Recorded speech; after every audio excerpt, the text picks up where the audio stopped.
By now, you should be used to hearing the term decision trees, or DTs as we commonly refer to it as. In the basic CS training, you learned about it a bit, and also on the floor or within the exceptions training, you have also heard mentions of it. What we'll do is learn why we use it, how we use it, and how an exceptions team member is expected to work on the workload. In order for you to continue with training, you have to have completely completed the formal training for any of these training sessions listed here and fully understand that. If you have any questions about the regular CS training, Tier 1 and Tier 2, make sure that you have thoroughly asked them of your team lead, a supervisor, or manager, because you will need to know the foundation before you learn anything else moving forward. The agenda for today, we'll go over the SLAs, why we use the decision tree, when we use it, how it works, the different statuses for the actual decision trees, understanding how we use missing components, the component SKUs that we currently have, SKU audits, carrier claims, which is something that CS recently took over, so we're all still learning, manual FedEx label, CSDTs, and we'll then go over the reference guide, just some fun tidbits on the different sources you can use. If you still have questions about things and want to find the answers yourself, we always give you resources that you can use. And then, of course, questions and answers that you can use in the YouTube channel. All right, so the SLAs for CSDTs, which is basically decision trees that specifically need customer service handling. So what this is typically gift certificates if it's a mispick, any type of monetary thing, if it's a GC for an apology, late delivery, things like that typically end up on this report, and we'll get more into that further in the training. We also have urgent DT. So why is it urgent? It's urgent because the customer needs it in a specific period of time. So if something was royally messed up by UG or a carrier and the customer needs this ASAP, meaning it was something for an event, a special gift, someone's about to go out of the country, so they need it right away. Those are considered urgent DTs, and the status would be reflected as such in the decision tree report. We want to handle 100% of these by 5 p.m. each day. It doesn't matter if it's a weekend. We aim to handle all urgent DTs first. They take priority. And then all of the remaining non-urgent DTs, we still want to have those completed the same day that it's created. So we want all of those to be cleaned out by 11 p.m. each night. If you need to pause here just to reflect on the video, do so now. Pause and make any notes, or just read it without my voice in the background. Okay. So why do we use decision trees? Basically, we want to report the issue, anything that may have happened with an order. Again, it could be something that we messed up on or the carrier. And we use this to basically report the issue for reporting purposes for the warehouse. Also, we want to see if we have an extreme number of reports for any specific type of item or problem type. And we use this to basically get better each season, each year, each quarter. And so we need this to be done for each issue that we directly impacted in a negative way for the customer. We meaning customer service, uncommon goods, the warehouse, the carrier. We want to have this reporting just so we can continue to improve and get better. So when do we use it? We use a decision tree for any of these listed issues here. So any of the service problems that fall under here, order problems, or problems with the item. At this moment, if you want to review it, because I know sometimes it may be a little fast if you're on the phone and you're reporting the issue, or if you're not too familiar with all of the options, pause here so you can review. Okay? All right, so there are two reports that we actively use. One is called the Exceptions Disbursement Report, which is the regular DT report, and Orders in Need of CS Involvement is the CSDT. So if you ever hear us refer to you're assigned to do DTs and someone else is assigned to do CSDTs, this is what we mean by that. Instead of just going through the slideshow here, what I'm going to do is walk you through how to pull up the reports. So let me just hit escape here and go to the actual screen. All right, so when you're in admin, you want to make sure that the department is on customer service. You want to go to reports, view all, and then you want to go down to the decision tree section. You never hit download, you only hit view. So if you are assigned to do decision trees, you want to go to the exceptions disbursement report. If you are assigned to do the CSDTs, you are going to the orders in need of CS involvement. So let's just go over the two reports now. All right. So orders in need of CS involvement, as I mentioned before, it's typically like a monetary issue. So if it's a late delivery, you'll see the reason here.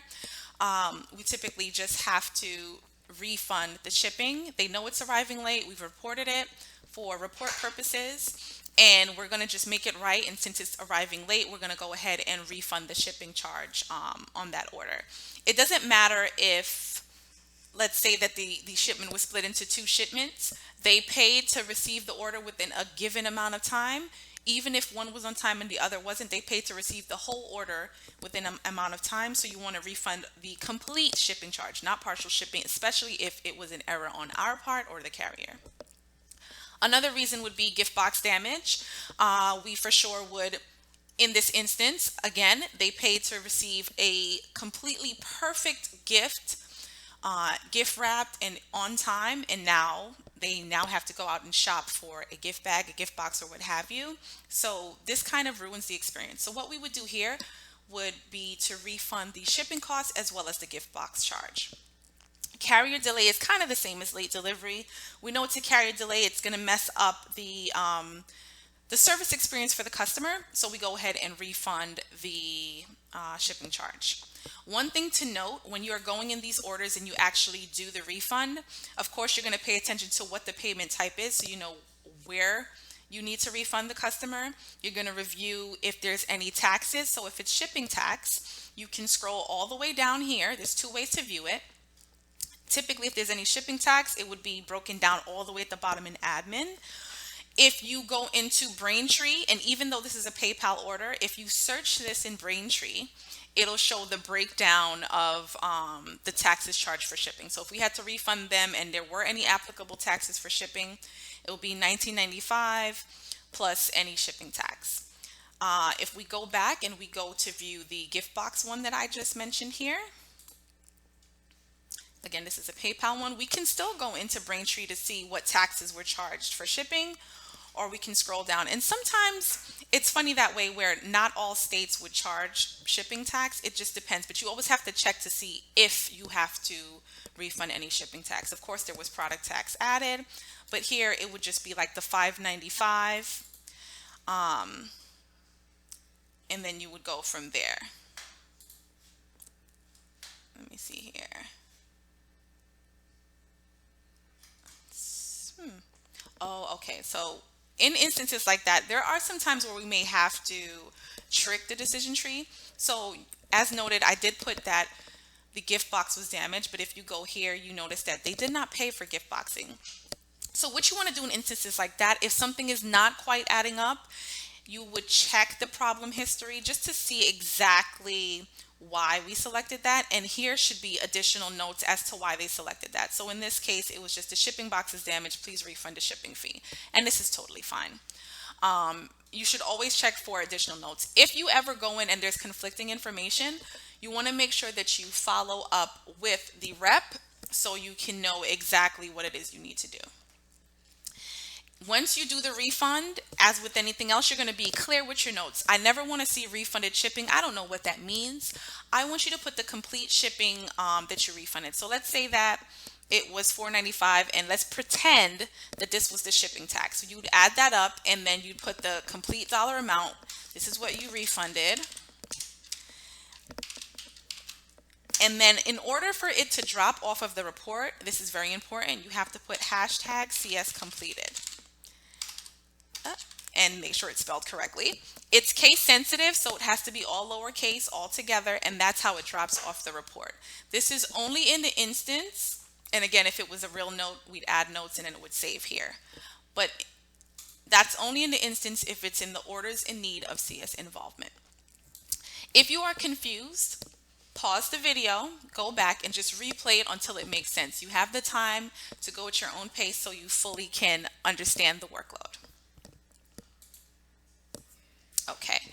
Now, the exceptions disbursement report, that's the regular decision tree report. When you go in here, you'll see the order ID, the SKU, the type, so it's late delivery, damaged, defective, what action is needed. Is it a replacement? Is it a credit? Whatever action is needed would be listed here. This would show the status. This would show if it's urgent or normal. So urgent again means something that they need right away. Normal would be a no rush, so the 5 business days is fine. It'll note if it needs a call tag, if it's drop ship, and then just like CS promise date, due date, and all of these things. So now going back to the PowerPoint, again, it was 2 different links that we used. This is for the regular DTs. This is for the CSDTs. You go to the customer service tab, and then you go to reports view all. Depending on which one you're working on, you click on view, never download, and that's how you get to the report. Now for the DS statuses, we have urgent, which they need by a specific date. Normal is not a rushed resolution, so it's okay if it is still being worked on past 5 p.m. But remember, we do want to make sure that we clear out decision trees by the end of the day. Stalled. So if someone is working on a DT, if we're waiting for pictures from a customer in regards to a damage, if we're waiting for a customer response on how they want to proceed, anything like that, this is why the status would be stalled. Please pause here to review the different DT statuses.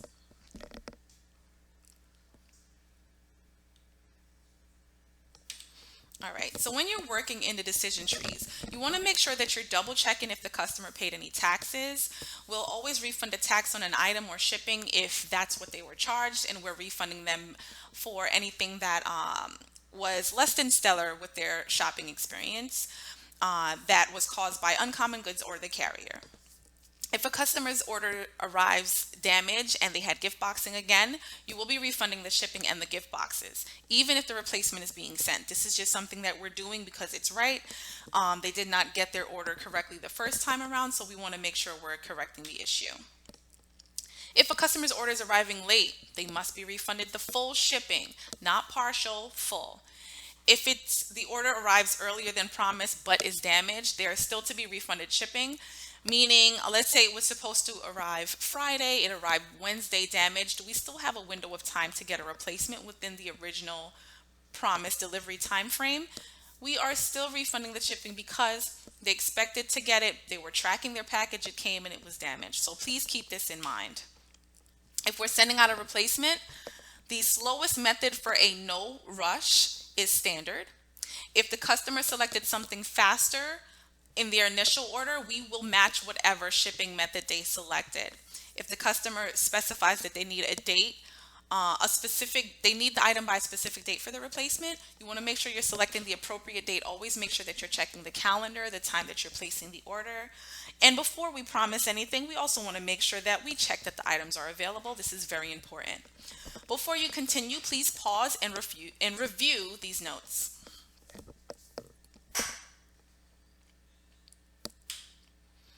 Component SKUs. All right, so we are fortunate in that we can sometimes send just that one part of a set that is damaged. This list is forever being updated, so we will always keep the most current one available to you in the exceptions channel.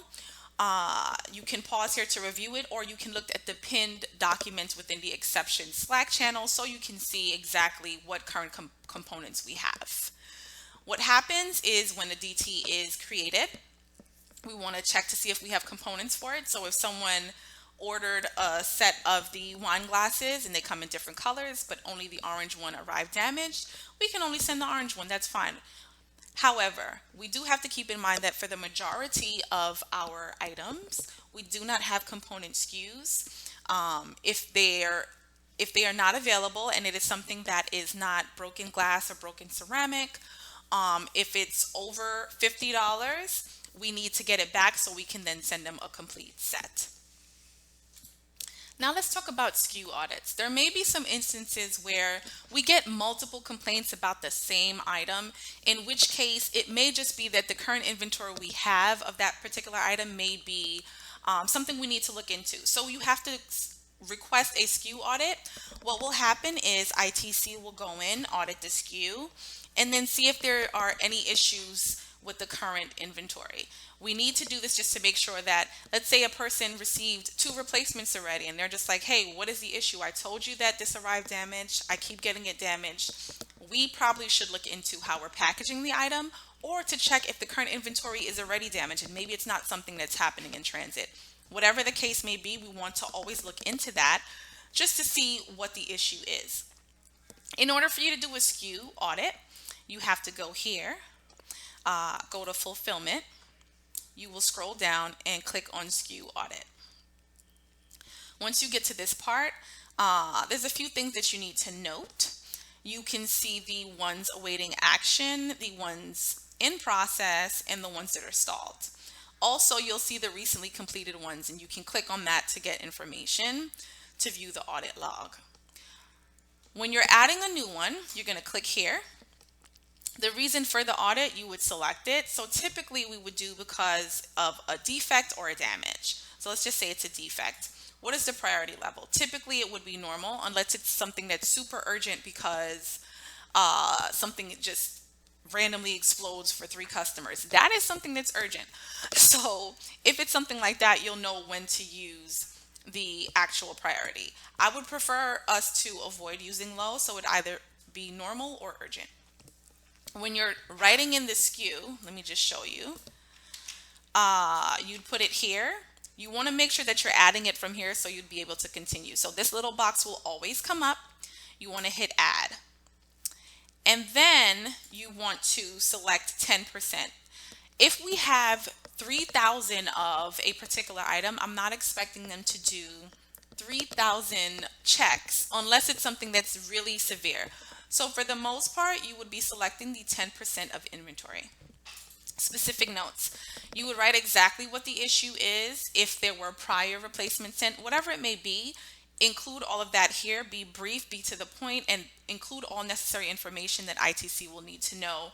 What is the exact problem we're trying to solve? What is it we're looking for when we're doing the audit? All of that information should be included here. Next, you would put the order number. And be specific if it's -1 or -2, especially if it has an order has multiple shipments. And you want to select also notify your department via email when this audit is completed. Why? You will not be working 7 days a week. You will not be working 24 hours a day. So if you're not in and follow-up is needed, you want to make sure that the team can proactively resolve the issue for the customer. So that is the appropriate way to fill this information out. Please pause to review how you get to the actual SKU audit. You can also click off of this just to see if you know how to maneuver to the page as well.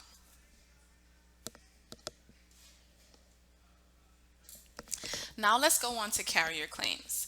Before solving an issue, if it is a damage, you want to determine if it was a damage because of maybe a manufacturer issue, if it was a damage because we just didn't package it right from our warehouse, or if it was a damage simply because the carrier was careless when they were moving the package from point A to point B. If you determine that a damage was caused by the carrier, you have to make sure that you click this box within the decision tree. Of course, you're going to handle the resolution, but you're clicking this box as well and then solving it. The reason we click this box is because it will be a report that is pulled up for those handling our carrier claims on the customer service side, which is filing those claims with the carrier. If this is not selected, we will not know to follow up with the carrier in order to get reimbursed for the damage that they caused with the order. So it's important for you as an exceptions rep when handling these issues to determine if it was actually damage in transit. Click on this, resolve the issue, and then solve the status. So how do we get to that part? In the problem history, of course, when you're handling the decision tree, You're going to go down here, review what the issue is, and then you're going to go about handling the resolution. So now let's just review this just for fun. The item is broken. We see what item it is. The next thing you want to do is check what the dollar amount is. You can do that on the website or here. Obviously, it would show the price that they paid. It's under 50. They would definitely not have to send this back. Um, and then what's the issue? It's cracked in two different areas. All right, so we read all this information here. They said it's poor packaging. So, all right, we now have the reporting to let the warehouse know that this was an issue because of how it was packed. So it doesn't seem so much that it was damaged in transit, it's just that we did not effectively package it enough so that it would not become damaged in transit. Is the item in stock? Yes.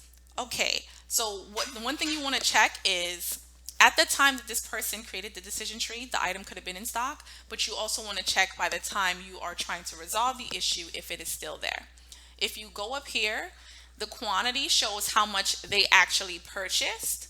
The inventory shows you the current inventory we have. So this is still true that we still have inventory for this item. Because it's determined that this was not damaged because of the carrier, I would not scroll down and select this. However, if it was the case where you can clearly tell that the package was damaged based on the customer's description, based on any images they may have sent us, you want to make sure that you are clicking on here, doing the resolution. Once you do the resolution and make all notes in the appropriate tickets and admin, then you'll go here and close the decision tree. So it's important that you know when to use this. So if you're working in this, you go in there, you hit stall, that means you're working on it. You do whatever you need to do. If there's nothing holding you back from resolving the issue, you double check if you have to check carrier claims. You do the resolution, make the necessary notes, and close it.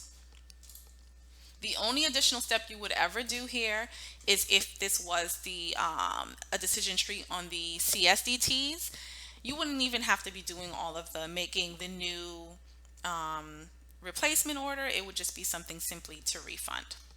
The more that you practice the decision trees, it'll make more sense, and you'll be able to determine, like, okay, this one specifically needs a replacement and a refund for shipping or what have you, or this one specifically, oh, it's arriving late, just refund shipping, customer is fine. But as always, practice makes perfect. So the more you do it, the more you use your resources, the more you ask questions, you'll be able to better determine the next steps to resolve the customer issue. Please pause here to review how to handle DTs for damages that require claims. If you have any questions, be sure to post them in the YouTube channel and we'll follow up with you accordingly.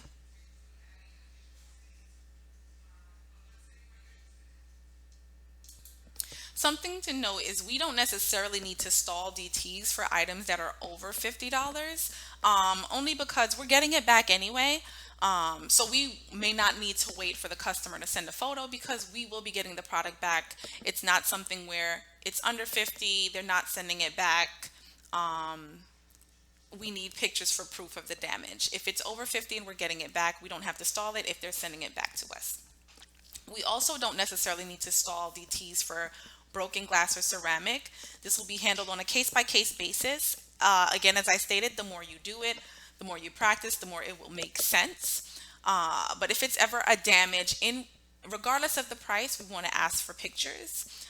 We more so stall DTs if it is under 50. The customer's like, oh, I'm going to send an image. We may want to wait a little bit. If it's not a rush replacement, we would want to wait a little bit for them to send the photos in. And again, there are macros that we use and tweak, and we'll go over that shortly. But please review this slide, read it, make sure that it resonates with you so you understand fully how to handle issues, well, DT, should I say, with damages that require a claim. Manual FedEx return shipping labels. For some packages, we may run into a glitch or two in the returns portal where we are not able to create a label, or there may be some limitations if it's like a dropship item, but we are allowing them to return it back. In those cases, you would have to manually create a FedEx label, in which case you can reference the FAQs or go back to the email with the training on how to do this. Going back to CSDTs, again, pause here to review if you want to just review on your own, and then you can play back with my voice, of course. To ensure that it falls off of the report, you want to make sure that you're using the hashtag. I stated that before. It's case sensitive, no spaces, and no caps. An order would be reflected on the CSDT report because of any of the below reasons. It's just good for you to know when something would end up on that report so you're not too worried about it. If you are scheduled to work on decision trees and something may fall in there where they need a replacement because they can't wait for the late delivery, you may have to do the replacement, but you just focus on the replacement. The next person can handle the refund for the late delivery aspect of it. We don't want to overwork you, and plus we have it separated just to make the workload seamless. So that's just something for you to keep in mind and not to worry too much about. It's two different reports, two different sides of the spectrum for the resolution. So you want to keep that in mind. Again, pause here to review so you fully understand what will show up on the CSDT report. Now let's review the reference guide for decision trees, and this will be super helpful for you if you ever have questions and you're not sure or you don't remember, because you are learning a lot of things all at once. So we don't expect you to remember every single thing. For that reason, we have the reference guide, and the reference guide, let's show you how to get there in case you may not have remembered. Let's see. All right, so you will go here, you will go to a guide, you will click on the CS FAQs or Customer Service Team FAQs, click here. You will scroll down to the CS Exceptions Reference Guide, and then we're going to go to Decision Trees Reference Guide. At this point, you can either go along your way to go to the pathway for this, or you can pause so that you can review the different parts of the FAQ or reference guide for decision trees.